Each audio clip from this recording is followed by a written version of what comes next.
Assalamualaikum warahmatullahi wabarakatuh. Salam sejahtera untuk kita semuanya.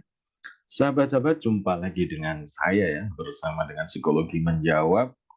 Saya akan temani sahabat-sahabat belajar tentang psikologi ya.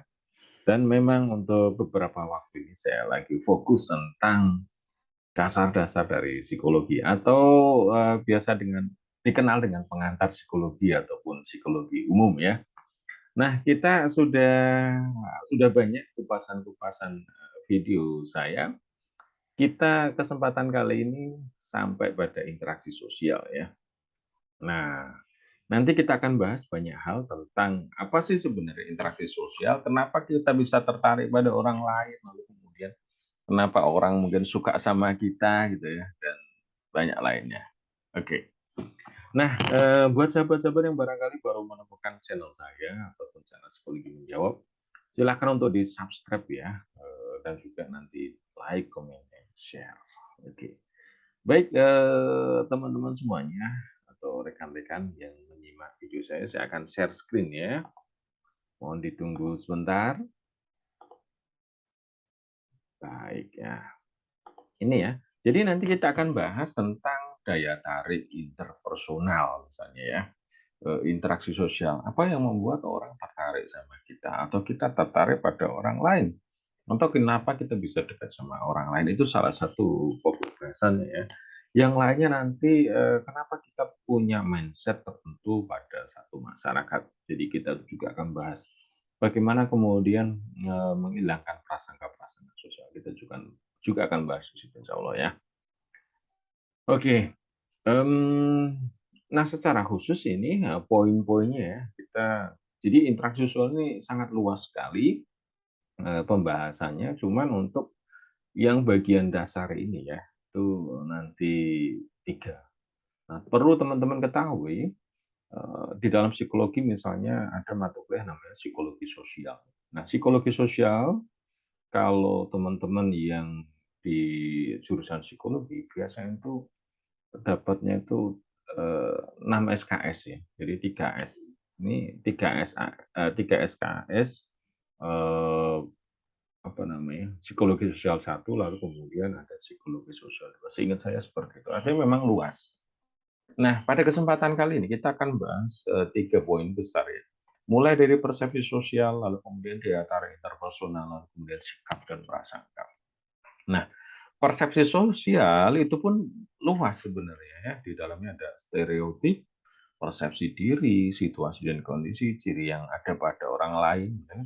Lalu kemudian daya tarik personal nanti kaitannya sama apa yang membuat, apa namanya, seseorang itu mungkin menarik atau kita menarik bagi orang lain ya, mulai dari kesamaan sikap, respon afektifnya, bagaimana situasi dan kondisinya juga. Dan juga tidak lepas kita membahas tentang sikap dan juga prasangka. Nah, teman-teman, sebelumnya kita sudah bahas ya kaitannya sama sikap ya, itu ada di pokok bahasan kaitannya dengan persepsi ya. Jadi kita udah bahas itu persepsi, sikap, lalu perilaku gitu ya, eee, apa bedanya, lalu kemudian masing-masing seperti apa. Nah, kita dalami juga konteksnya nanti dengan persepsi sosial ya, sehingga nanti di dalamnya juga ada sikap sosial dan juga prasangka sosial. Nah, pertama adalah persepsi sosial. Sebelumnya kita udah membahas ya di tema tentang persepsi. Persepsi itu adalah penilaian ya. Penilaian terhadap objek ya. Objek ini bisa benda, bisa kemudian situasi dan seterusnya. Nah, kalau di konteks ini kita adalah melakukan persepsinya situasi sosial ataupun orang ya, situasi sosial ataupun orang di sini. Nah, saya ingatkan kembali untuk namanya persepsi itu berarti kita menilai, kita membandingkan mungkin dengan pengalaman kita, dengan pengetahuan kita, dengan referensi kita, gitu ya. Jadi ada penilaian-penilaian. Dari penilaian itu nanti akan memunculkan sikap kita. Bahkan kemudian ketika berlanjut nanti dapat penguatan atau enggak seperti itu akan menjadi perilaku. Nah, di persepsi sosial itu penilaian terhadap penampilan fisik dan ciri-ciri perilaku orang lain ini secara khusus ini. Bagaimana kemudian kita menilai orang lain? Bagaimana kemudian kita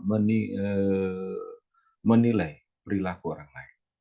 Ada yang disebut dengan stereotip ya, pandangan atau penilaian terhadap ciri perilaku suatu kelompok orang tertentu.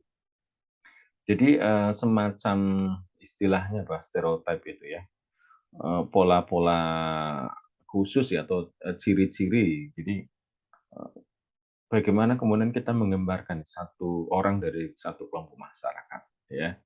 Oh mungkin daerah ini, apa namanya, ini dari mana? Oh dari sana ya? Oh ini, kok tahu sih? Karena lembut, misalnya seperti itu ya. Itu stereotip bahwa masyarakat dari satu daerah itu dikenalnya ataupun dipandangnya, dinilainya itu lembut seperti itu. Atau kemudian, "Ini kok keras, dari mana?" "Oh dari sana." "Oh pantes saja." Misalnya seperti itu ya.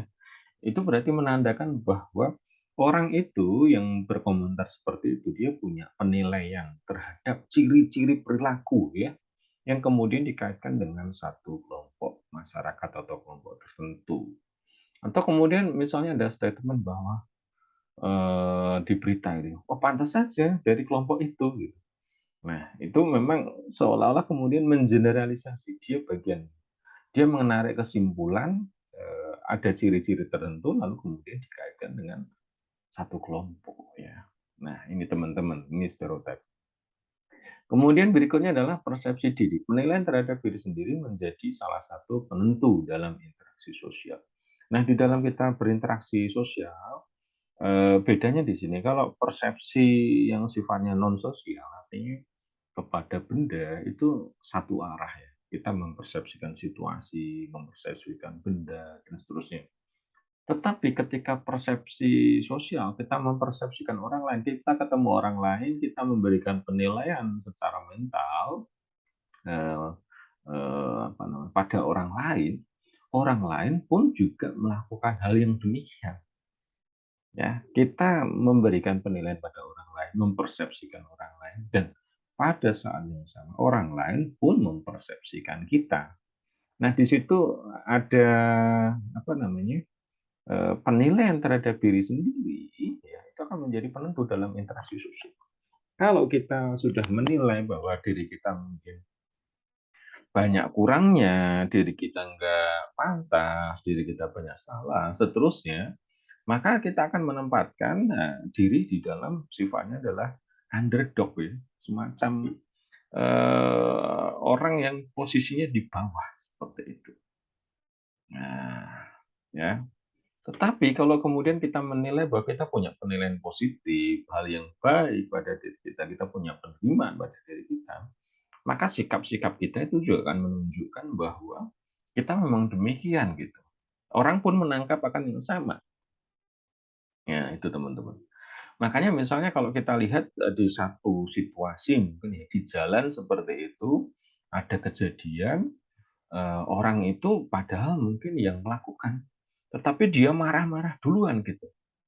Ya, dia mencoba untuk menempatkan diri, mengambil posisi bahwa dia ini superior, nah, dia ini, bisa, dia ini benar sebenarnya, dia ini benar seperti itu, padahal sebenarnya yang itu kemudian ketika orang lain, menilai, wah saya ini, memang istilahnya apa ya, mungkin sudah merasa minder terlebih dahulu, maka dia akan, mengiyakan begitu saja. Padahal sebenarnya dia ini, mungkin korban dia ini adalah orang yang pantas untuk kemudian juga membela diri.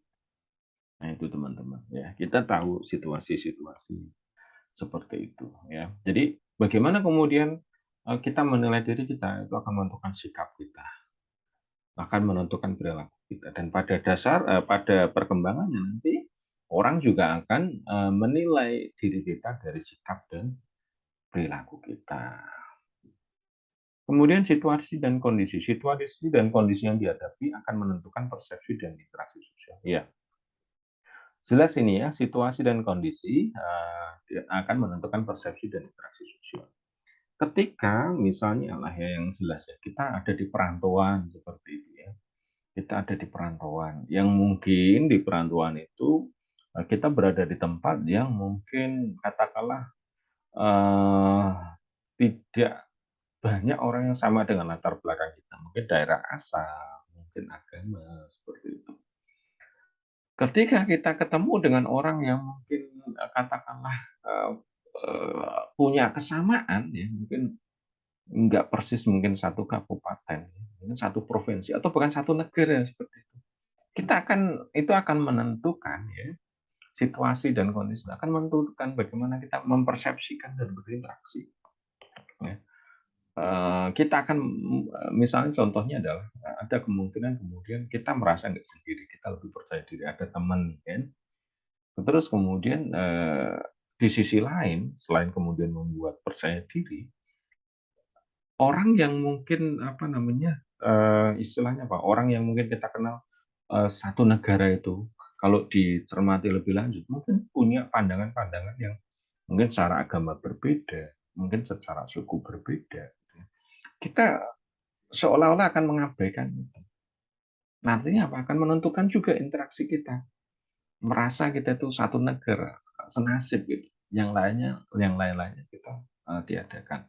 Itu situasi dan kondisi. Tetapi mungkin ketika balik di, negara kita, itu mungkin kita akan, sudah berbeda lagi situasinya ya. Dia mungkin, pandangan terhadap bahwa dia suku lain misalnya, mungkin akan lebih lebih kental, itu ya. Nah ini teman-teman. Sehingga kemudian di dalam situasi dan kondisi ini, sudah seharusnya bagaimana kemudian kita itu bisa menyelaraskan diri ya dengan situasi dan kondisi yang ada. Sehingga kita akan diterima di lingkungan itu, sekaligus kita juga punya persepsi penilaian terhadap, perbedaan situasi dan kondisi bahwa memang situasi dan kondisi real, memang berbeda dan itu adalah ruang buat kita berinteraksi, ruang buat kita menerima, saling mengenal. Nah, ini ciri yang ada pada individu, ciri fisik, penampilan, tutur kata, sampai attitude akan menentukan dalam interaksi sosial. Jelas ya. Bagaimana di dalam interaksi sosial itu untuk awal-awal kita akan mencoba untuk mencari titik-titik, kesamaan ya. Kita akan mencari, apa namanya, saling menjajaki yang namanya mungkin rasa aman, rasa dekat, kesamaan dan seterusnya. Disitulah kita menilai di awal bahwa ini orang ini aman atau enggak. Orang ini kalau saya dekat kira-kira, dampaknya seperti apa. Ya contohnya misalnya adalah, apa, ya ya misalnya ya, oh penampilannya itu nggak rapi, terus kemudian ternyata mungkin dari si rambutnya juga gondrong, bajunya, tidak tampak rapi, terus kemudian tampangnya juga mungkin sangar seperti itu. Nah itu tentu di situ kita akan melihat dan terasosiasi pikiran kita menilai bahwa ini kayaknya ini orang ini, beresiko lah kalau kita dekati, seperti itu. Tetapi kalau tampilannya, apa namanya, good looking gitu, dari penampilan juga oke, tentu kita akan punya sesuatu yang berbeda. Ya, makanya kalau misalnya istilahnya apa ya, ada kalau nggak salah studi ya, dikaitkan gitu, ada semacam, persepsi di mana, ciri-ciri fisik ya, kalau dia itu good looking seterusnya, pasti kita akan asosiasikan itu, oh itu orang baik, oh itu orang yang dan seterusnya ya. Nah, itu akan menentukan ya. Jadi tutur kata, tutur penampilan itu akan menentukan di dalam interaksi sosial. Ya, lebih-lebih kalau di masyarakat yang memang memegang, apa namanya ya, budaya mungkin semacam mungkin kerajaan ya, eee eee, di mana tata aturan sopan santun, tutur kata, seterusnya itu sudah apa, sangat berpengaruh ya. Artinya misalnya kita berhadapan dengan orang yang secara, sosial kemasyarakatan itu stratanya lebih tinggi. Ya tentu kita kita bagaimana berinteraksi juga akan dilihat-lihat juga gitu ya. Nggak bisa dong kita samakan dengan, berbicara dengan teman kita, ya, teman kita yang mungkin, teman plek ya, dalam arti udah teman dekat sekali lah gitu ya. Tentu dari ucapan kita, tutur kata, perilaku ya, sikap akan berbeda gitu yang tampil. Kemudian berikutnya adalah daya tarik interpersonal. Evaluasi atau penampilan terhadap sisi positif dan negatif dari orang lain yang menentukan kemungkinan terjadi interaksi lebih dalam. Jadi memang seperti tadi saya sampaikan di awal-awal orang akan semacam scanning ya sebenarnya kita akan melakukan kalau kalau terlihat mungkin seperti scan ya kita men-scan orang gitu ya kita lihat sisi positifnya, sisi negatifnya seperti itu. Dari pertimbangan itu nanti kita akan menilai bahwa like atau dislike ini orang punya daya tarik atau enggak seperti ini orang ini menarik atau enggak. Nah, untuk menggambarkan itu ada sejumlah teori ataupun konsep. Misalnya yang pertama adalah ada teori keseimbangan dari Newcomb, ya.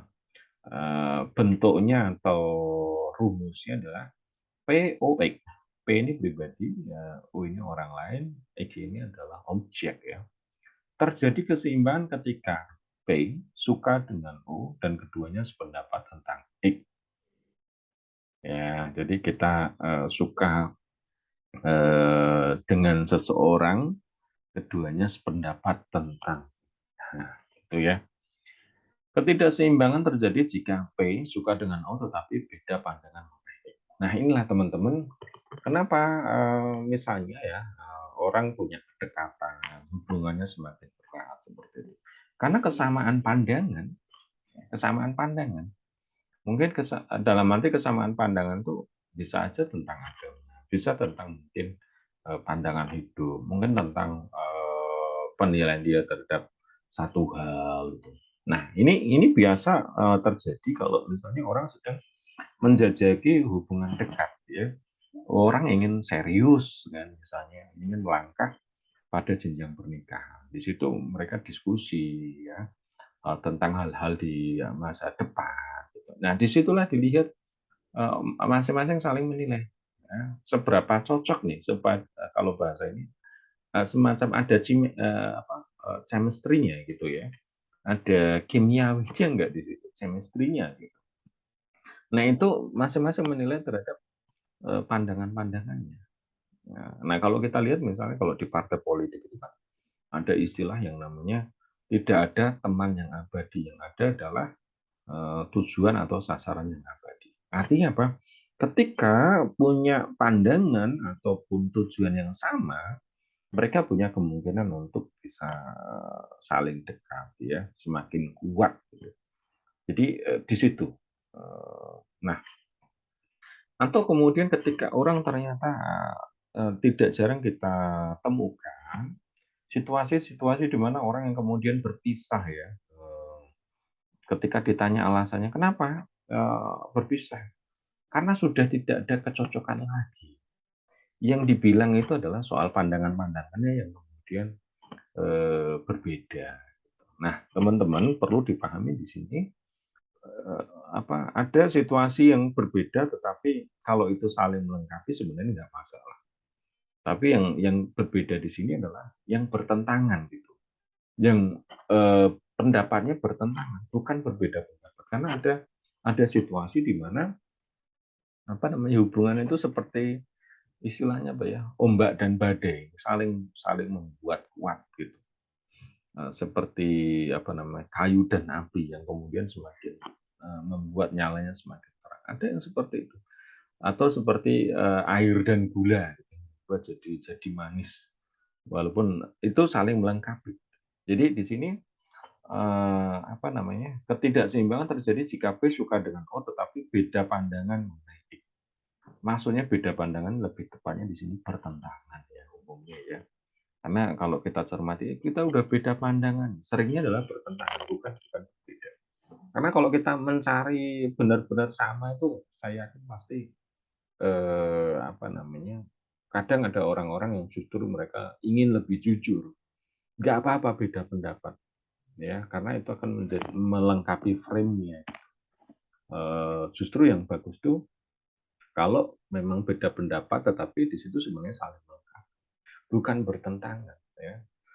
Karena di dalam hubungan ada mencari homeostasis ya, mencari titik keseimbangan. Nggak masalah ada perbedaan, ada di situ negosiasi gitu. Untuk kemudian cari nih kesepakatan bersama. Nah, kalau yang di sini yang dimaksud ya memang berbeda, bertentangan, nggak ada satunya ke utara, satunya ke selatan gitu. Kalau satunya ke utara, satunya ke barat itu kan masihlah bisa dinegosiasikan. Bagaimana kemudian nanti ketemunya di mana. Tapi kalau utara selatan kan, nah ini yang dimaksud ya. Kemudian ada tinjuan dari Birney ya dan Clore. Ini teori reinforcement effect model ya, effect model. Stimulus dapat diidentifikasi sebagai ganjaran atau hukuman. Ganjaran menimbulkan perasaan positif, hukuman menimbulkan perasaan negatif. Ya, perasaan yang ditimbulkan menjadi dasar evaluasi atas suatu stimulus. Melalui proses conditioning sederhana, stimulus netral bila dihubungkan dengan ganjaran dan hukuman akan menimbulkan perasaan positif atau negatif. Ya, stimulus itu di sini apa namanya orang lain ya, misalnya orang lain, bagaimana kemudian kita berteman dengan orang lain. Bagaimana kemudian respon teman itu. Kalau misalnya teman itu perhatian, care sama kita, gitu kan.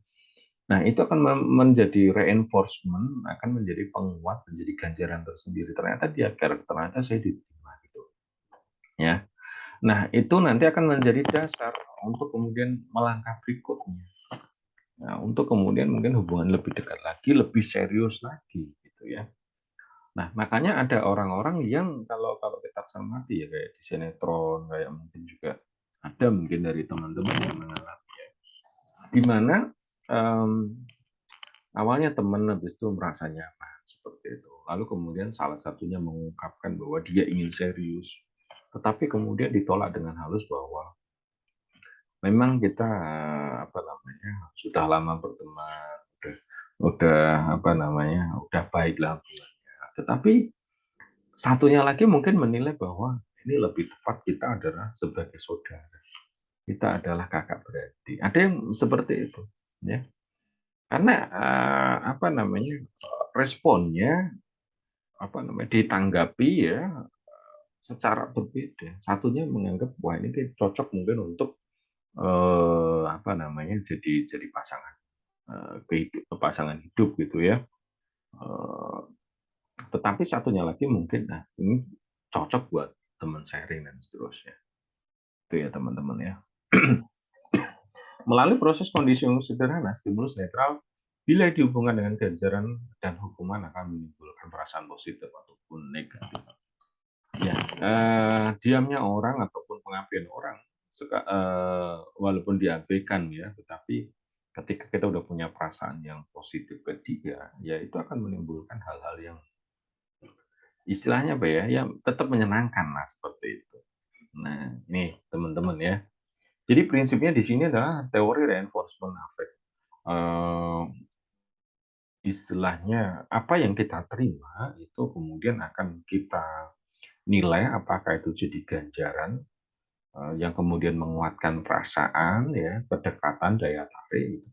Atau kemudian kita menilai itu sesuatu yang lain gitu. Makanya ada orang-orang yang berpikir kalau memang istilahnya apa ya nggak bisa menjaga diri ya sudah bilang aja bahwa aku nggak suka seperti itu. Ada yang seperti itu. Ya sudah semacam membuat pagar terlebih dahulu ya daripada nanti mungkin ada sesuatu yang lain gitu.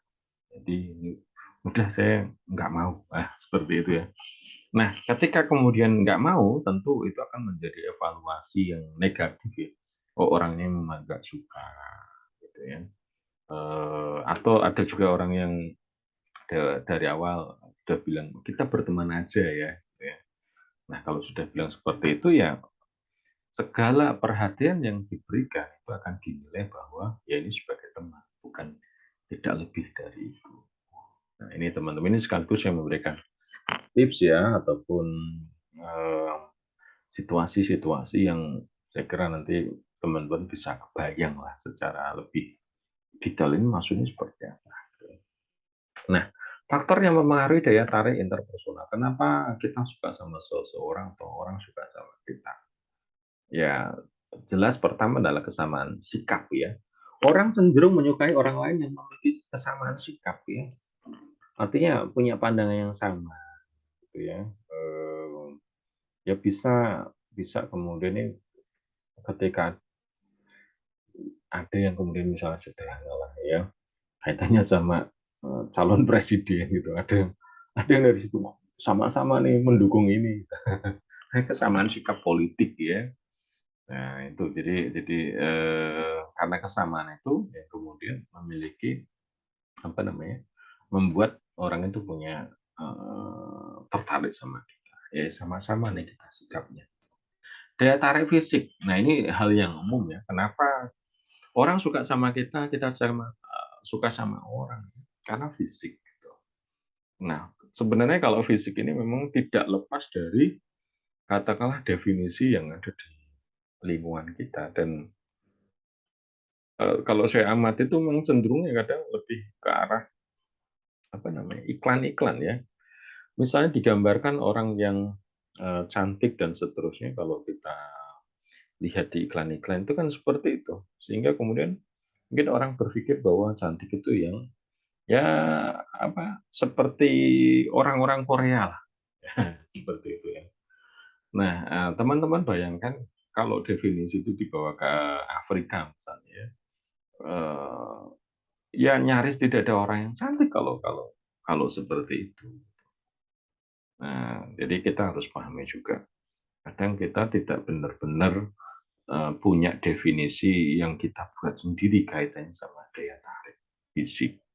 Jadi kadang kita udah ngikutin aja, dalam tanda kutip, definisi yang ada, di TV ataupun di iklan ya. Nah ini teman-teman, makanya kalau di dalam agama, oke kita kita, salah satu pertimbangannya untuk kemudian berkeluarga, menikah memang ada tuh dilihat dari fisiknya, ya dari keturunannya, terus kemudian dari, agamanya gitu ya, dari kekayaannya. Tapi, Rasul mengingatkan bahwa yang perlu jadi perhatian itu adalah agamanya gitu loh. Jadi sikap hidup, terus kemudian pandangan terhadap, dunia ini seperti apa itu lebih penting. Karena kalau fisik nanti, ya itu tadi ternyata definisi tentang, fisik kan juga beragam kan. Orang, apa namanya, saya kan punya, negara beda-beda, budaya beda-beda, seiring dengan perkembangan zaman nanti punya definisi yang berbeda. Itu ya kaitannya sama fisik nih. Nah, berikutnya adalah respon afektif pada orang lain. Perasaan orang lain pada kita akan memberikan pengaruh kuat lemahnya interaksi yang terjadi. Ya kalau kita katakanlah berusaha untuk berbuat baik pada orang lain, tapi orang itu punya sikap yang mungkin tidak baik sama kita, ya tentu interaksinya akan, melemah. Tetapi kalau kalau kita, berbuat baik pada orang dan orang itu berbuat baik juga, maka itu akan semakin kuat.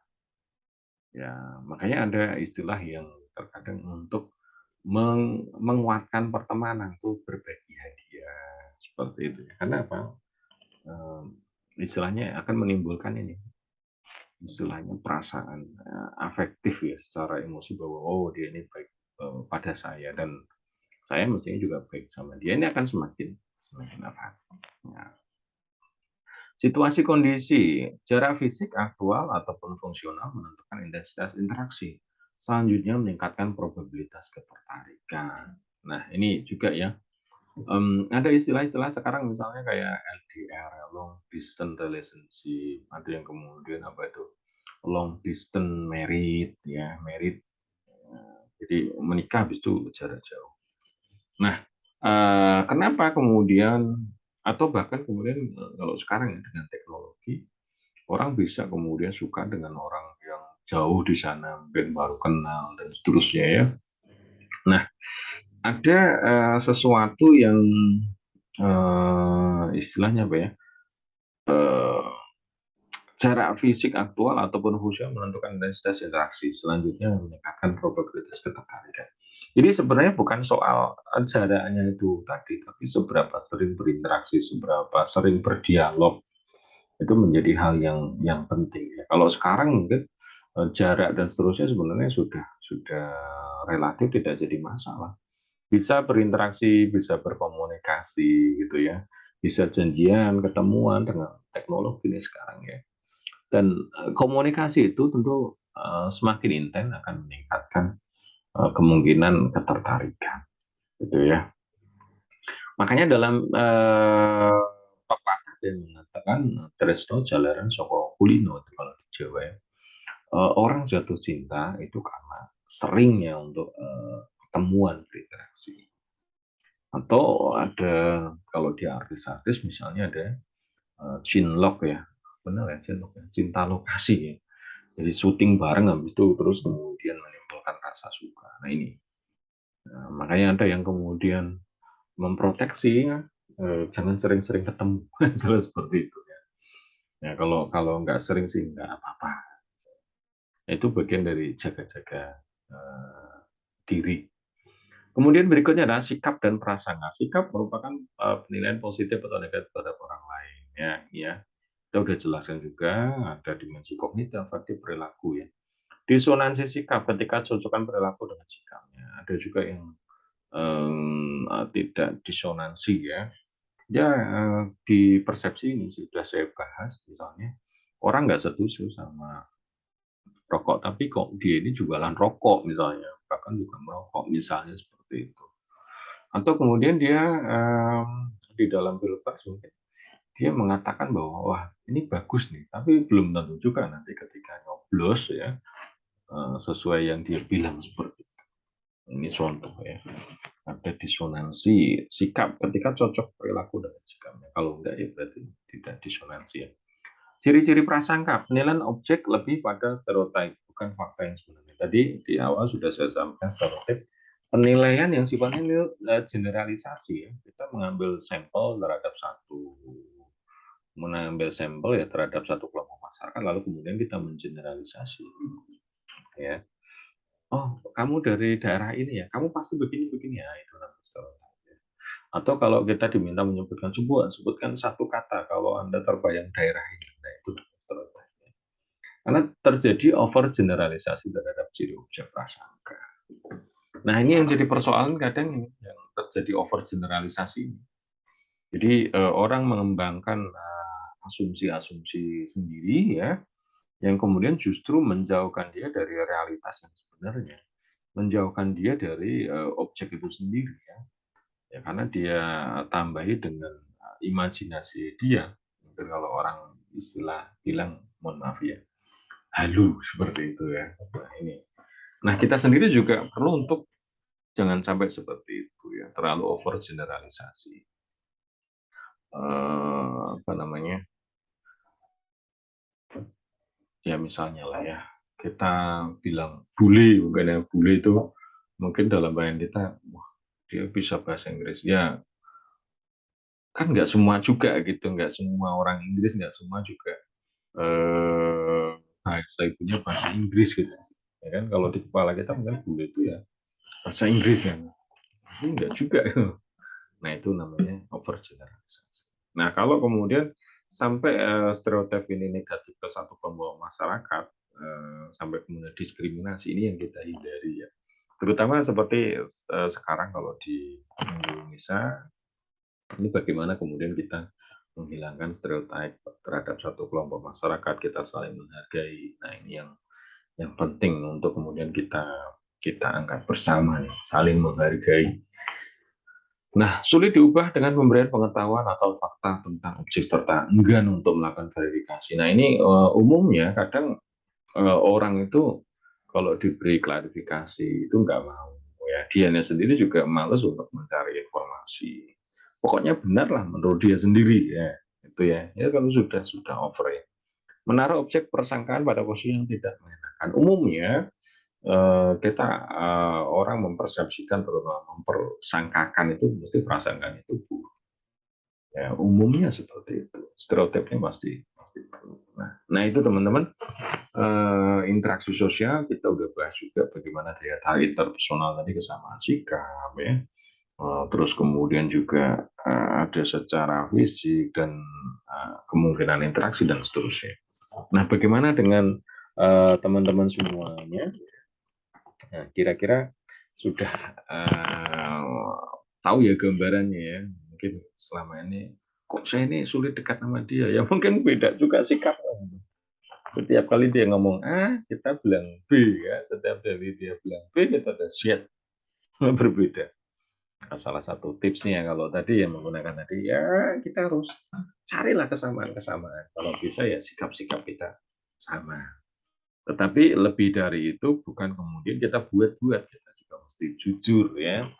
Jangan sampai kemudian dibuat-buat hanya ingin kelihatan wah kita sependapat gitu, kita cocok sama gitu. Jangan sampai seperti itu. Itu namanya berpura-pura ya, pakai topeng yang justru kalau kemudian apa namanya terjadi hubungan yang dekat itu pun tidak akan berlangsung lama. Saya kira lebih tepat kalau kita jujur, kita memberikan perspektif yang lain dan saya kira itu akan menunjukkan bahwa ternyata orang yang saya ajak berbicara ini punya prinsip, punya pandangan, itu ya. Dan itu saya kira lebih lebih tepat untuk kemudian menjadi teman berdialog, menjadi teman berdiskusi. Karena memang terutama kalau kaitannya sama ketertarikan di sosial ya, yang sampai kemudian orang menikah, kita butuh bukan orang yang iya-iya, kita butuh yang bukan kita ya. Semua lah saya kira ya, semua saya yakin yang dicari itu adalah orang yang bisa berdialog ya. Seperti perjalanan jauh di dalam bis ataupun kereta, maka kita butuh orang yang di dekat kita itu yang apa namanya, yang ya berdialog lah, bukan hanya sekedar dia tidur kita tidur terusnya. Pasti ada dialog-dialog di kesempatan-kesempatan tertentu, sekalipun kesempatan yang lain kadang sama-sama apa ada capeknya, merasa capek dan kemudian istirahat dan terdiam, tapi nggak masalah, tapi penting adalah dialog. Begitu teman-teman, mudah-mudahan bermanfaat. Saya ingatkan untuk subscribe, like, comment, dan share. Terima kasih. Assalamualaikum warahmatullahi wabarakatuh.